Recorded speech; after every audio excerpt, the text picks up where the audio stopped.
And now, a letter to the New World Order.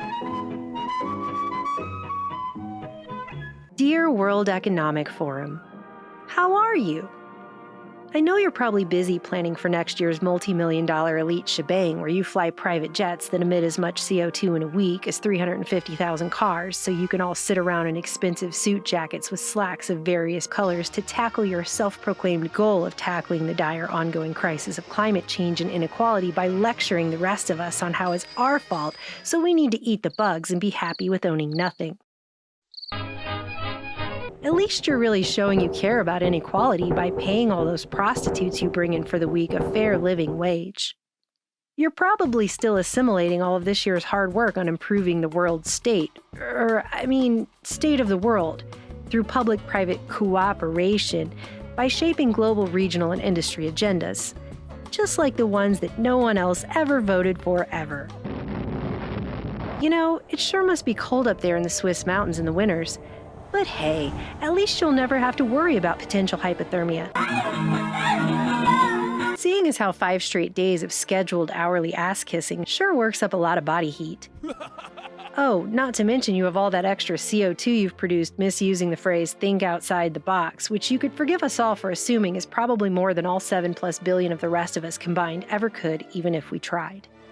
I sure hope you bring that one guy back so he can talk more about how we are one of the last generations of human beings on Earth. We are probably one of the last generations of Homo sapiens. Because you plan to engineer bodies and brains and minds. Engineer bodies and brains and minds. And use all that data you've hoarded to become the future masters of the planet. Will the future masters of the planet look like?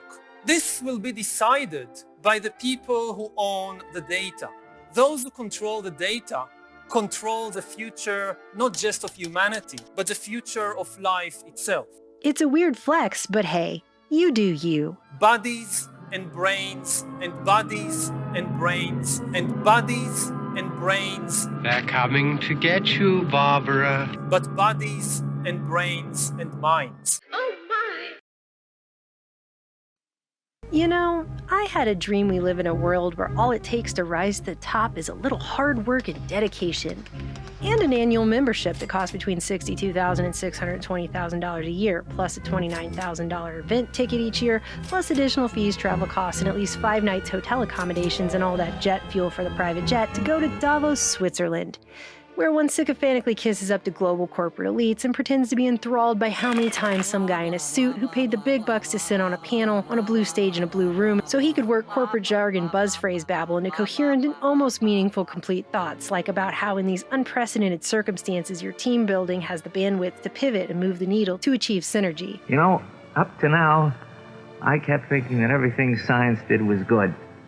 My training, I suppose. Now I'm not so sure. The same blue room where soon-to-be 21st century hereditary monarch, because that's still a thing, and Great Reset announcer Prince Charles. Systems-level framework, global value creation, outlining responsible transition pathways to a circular bioeconomy. Who you all actually crowned with the UN goals like the craziest game of televised dress-up of literally all time, stood at a podium and said the phrase sustainable markets Sustainable markets. like 8,347 times. Sustainable markets initiative. Sustainable markets, my sustainable markets initiative, sustainable markets and markets rooted in sustainability. While you sat in the audience and pretended it doesn't make you want to fall asleep in slow motion like the van falling off a bridge in some Inception-level nether dimension of the fourth realm of the dream world your mind goes to hide in, because deep down you know you sold your soul to the tulpa of commerce, the Skeksis of humanity summoned upon us centuries ago, and you still aren't sure what you're going to do with your life if your god dies, so the plan you came up with is to just keep trying to scare the rest of us by having a guy who literally looks straight out of White Cat petting central casting for a Bond film, and even occasionally dresses like Emperor Palpatine, tell us all how it's gonna be, that we'll actually listen and go along with what you say. Despite the fact that you all seem about as able to conceive of what the average person in this world needs as the average person in this world is able to catch a break from you control freaks attempting to micromanage all aspects of our lives. All aspects of our lives. And shape the world as the control freaks you and your handlers are, just because you've flown in more private jets than we have. I know it was all just a dream.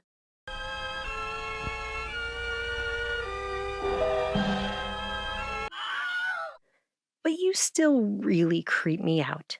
Sincerely, me.